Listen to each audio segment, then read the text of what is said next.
আপনি কি জানেন ইরাকের সাবেক প্রেসিডেন্ট সাদ্দাম হোসেনকে যখন ফাঁসিতে ঝুলানো হলো, তার মরদেহের সামনে আমেরিকান সেনারা কান্না করছিল, অথচ তার নিজ দেশের মানুষ তার দেহের উপর থুতু ছিটাচ্ছিল।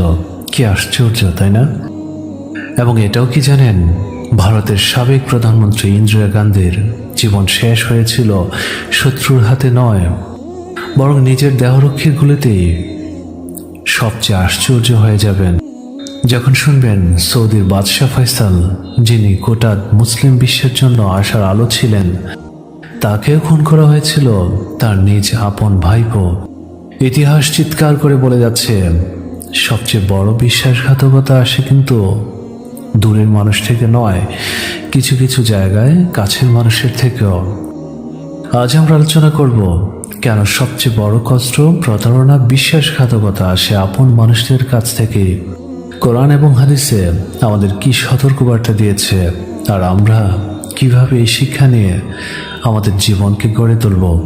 সাদ্দাম হোসেনের ঘটনায় দেখুন, বিদেশি সেনারা কাছে কিন্তু নিজ দেশে তাকে ঘৃণা করছে। আর এটা থেকে কি শিক্ষা পাওয়া যায়? ক্ষমতা, রাজনীতি, অবস্থান সবই মানুষকে আপনজন থেকে বিচ্ছিন্ন করে দেয়, তাই না?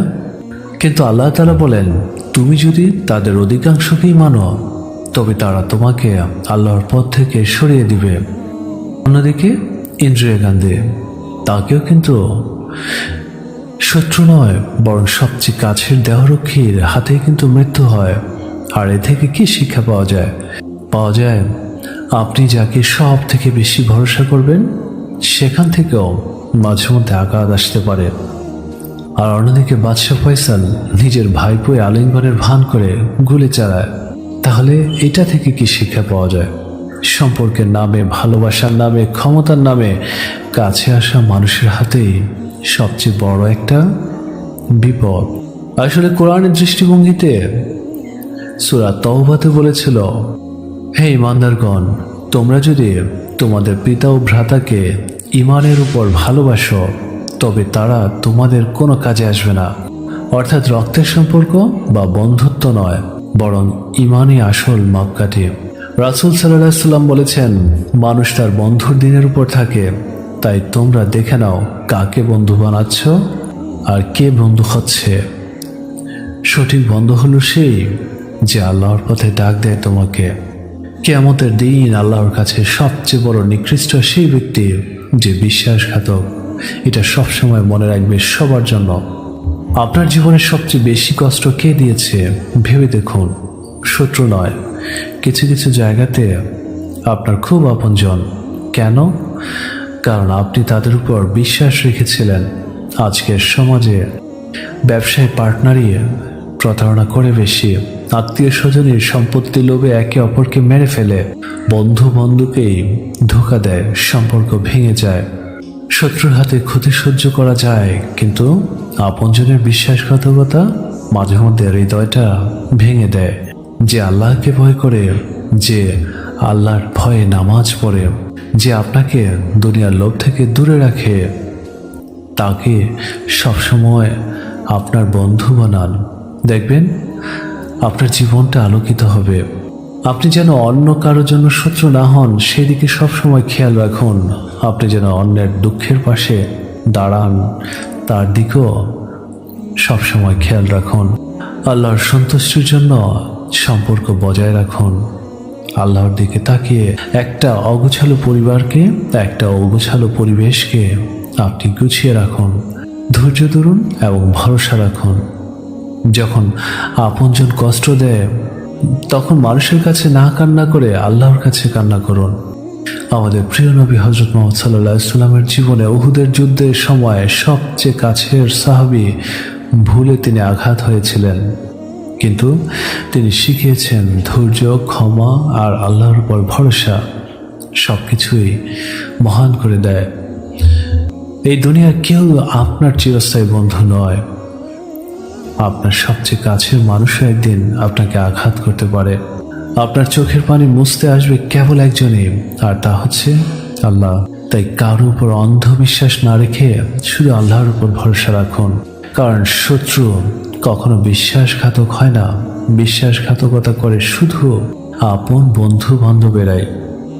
আপনি যদি আল্লাহর সাথে সম্পর্ক শক্ত করুন, তাহলে কোনো বিশ্বাসঘাতকতা আপনাকে ভেঙে ফেলতে পারবে না। ইতিহাস আমাদের শিখিয়েছে শত্রু কখনোই আসল বিশ্বাসঘাতকতা নয়। আসল বিশ্বাসঘাতকতা আসে সেই মানুষদের কাছ থেকে যাদেরকে আমরা সবচেয়ে বেশি বিশ্বাস করি। তাই তো দেখুন, সাদ্দাম হোসেন থেকে শুরু করে বাদশাহ ফয়সাল কিংবা ইন্দিরা গান্ধী প্রতিবার পতনের গল্প লেখা হয়েছে আপনজনদের হাত ধরেই। ইসলামে আল্লাহ আমাদেরকে সতর্ক করেছেন, নিশ্চয়ই তোমাদের স্ত্রী ও সন্তানদের মধ্যে কেউ কেউ তোমাদের জন্য শত্রু হয়ে দাঁড়াবে, কাজেই তাদের ব্যাপারে সাবধান থেকো, তাদেরকে সঠিকভাবে মানুষ করো, তাদেরকে সঠিকভাবে দেখভাল করো। প্রায় সময় আমার মধ্যে কিছু কোয়েশ্চেন্স আসে, কেন সবচেয়ে বড় বিশ্বাসঘাতক আসে কাছের মানুষ থেকে? ইতিহাস শিক্ষাগুলো কি আমাদের চোখ খুলে দিয়েছে, নাকি এখনো আমরা অন্ধ? ইসলাম এই বিষয়ে আমাদেরকে কি কি সতর্কবার্তা দিয়েছিল, আর বর্তমানে কি হচ্ছে? কিভাবে নিজেকে বাঁচাবেন বিশ্বাসঘাতকতার হাত থেকে? আল্লাহর উপর ভরসা রেখে শত্রুর হয়ে বাঁচার উপায় কিভাবে শিখতে পারি আমরা? পৃথিবীর মানুষ সত্যি অনেক জটিল, কেননা প্রত্যেকটা মানুষের পিছুই অনেক শত্রু লেগে আছে। আর প্রায় সময় আমরা যখন দেখি সেই শত্রুগুলো খুব একটা দূরের মানুষ নয়, কাছের মানুষ। যে শত্রুর কাছ থেকে যেটা প্রত্যাশা করছিল তার থেকে না এসে খুব আপনজনের কাছ থেকে যখন এটা আসে, তখন আমি নিজেই ভেঙে পড়ি। আর তাই তো হয়তোবা আজকের ভিডিও কথাগুলো অগোছালো ছিল, কিন্তু আমার মনের কথা ছিল একটাই, আমরা এই সমাজে চলতে হলে, আমরা এই সমাজে বাঁচতে হলে আমাদেরকে ফাইন্ড আউট করতে হবে কে আমার শত্রু, কে আমার আপনজন। যখন আমরা প্রত্যেকটা জায়গাতে ডিফারেন্সিয়েট করতে পারবো, দেখবেন আমরা নিজেরাই নিজের ভুলগুলো বুঝতে পারবো। আমরা যখন নিজেরা নিজের ভুল বুঝতে পারবো এবং আল্লাহর কাছে সাহায্য চাইব, অবশ্যই আল্লাহ আমাদেরকে সাহায্য করবেন। পৃথিবীর প্রত্যেকটা মানুষই চায় শান্তি, পৃথিবীর প্রত্যেকটা মানুষই চায় একটু ভালোভাবে বাঁচা। আর তাই তো কারো দুঃখ বা কারো প্রয়োজনীয় অপ্রয়োজনীয় কথা যখন আমরা অন্যজনের কাছে শেয়ার করি, সেটা ওই মানুষটা যদি একটা হাতিয়ার হিসেবে নেয় যে পরবর্তীতে আমি তাকে এইটা দিয়ে আঘাত করব, সেখানে প্রত্যেকটা মানুষ খুব কষ্ট পায়। আমি প্রায় সময় দেখি আমার ভিডিওতে আপনারা কমেন্টস করে থাকেন, আপনাদের দুঃখের কথাগুলো আমার কাছে লিখে থাকেন, কিন্তু আমি চেষ্টা করি এগুলো সলিউশনের জন্য, কখনো এগুলোকে অন্যভাবে চিন্তাও করি না। আর এই চিন্তাটাই যখন প্রত্যেকটা মানুষের মধ্যে আসবে, দেখবেন আমাদের সমাজটা সুন্দর হবে। সত্যি করে বলুন তো, আমরা কদিনই বা বাঁচবো, কদিনই বা এই পৃথিবীতে থাকবো? আমাদের কাজ, আমাদের সব কিছুই কিন্তু এই পৃথিবীতে থেকে যাবে। আমি আপনি কি করলাম, কি রেখে গেলাম, সব কিছুর জবাব কিন্তু উপরওয়ালার কাছে যে দিতে হবে।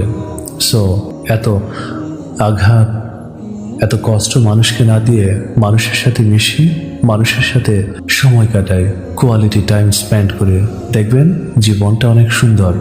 আল্লাহ যেন আমাদের প্রত্যেকটা মানুষকে সেই সব মানুষের কাছ থেকে হেফাজত করেন যারা বিশ্বাসঘাতকতা করে থাকে প্রায় সময়, এবং আল্লাহ যেন আমাদের মৃত্যুর পূর্বে সবাইকে ঈমান এবং আমল নিয়ে মৃত্যু দান করেন। আমিন আমিন।